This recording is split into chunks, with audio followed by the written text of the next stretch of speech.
list has been suspended for 3 months. We have been working on our own HUAWEI operating system for a few years. We have a really great partnership with Google, and we also work with partners like Microsoft and Intel. But we've been making our own contingencies if the situation with the US got to where it is now. And the HUAWEI operating system, our consumer colleagues have told us that will be ready later this year or early next year. And regardless of what happens with Google, the HUAWEI smartphones that are in the market now are unaffected. Those that are being sold by retailers, so those that are in consumers' hands, don't worry, everything's fine. They continue updating them with patches for security, and those HUAWEI phones that are in stores are fine and won't be affected by this. It's future models that we need to consider, and much can happen with the US and the situation as it unfolds. Things are changing on a daily and weekly basis, so one of the contingencies we have is a HUAWEI operating system. The US is concerned. We understand the US is concerned that HUAWEI has a lead with 5G. We are 2 or 3 years ahead of our competitors, we understand, with 5G. But we're willing to share the technology with the world, with Latin America and possibly even the US. But it doesn't help when the US president calls HUAWEI a very dangerous company, as he did last week. Wherein we want to collaborate. We don't want to fight or have a war of words. We want to collaborate and support people around the world with connectivity and 5G.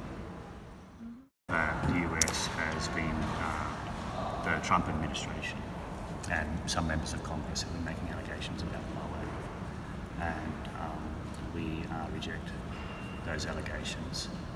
We have done nothing wrong. We have the highest commitment to the cybersecurity of our customers and protecting the privacy of consumers.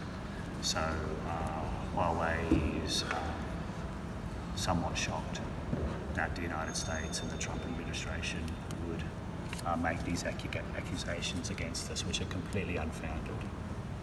There's no evidence and there's no proof.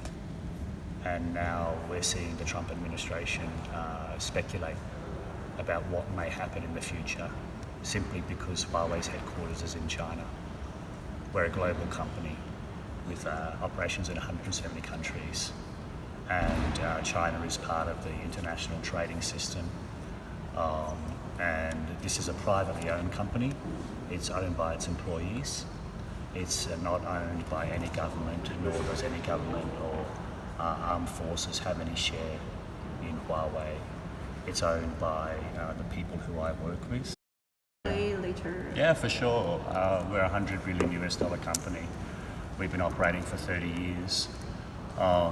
We could foresee that the United States was becoming more anxious and misunderstanding HUAWEI in recent year or two. And so we've been making preparations with our supply chain. We have been stockpiling parts.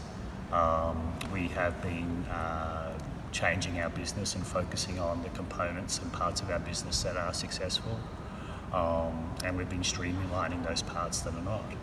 So we don't want to be part of any US-China trade deal. HUAWEI wants to speak or negotiate directly with the US government. So we rely on the American justice system. It seems some politicians in America misunderstand or want to use HUAWEI for political purposes.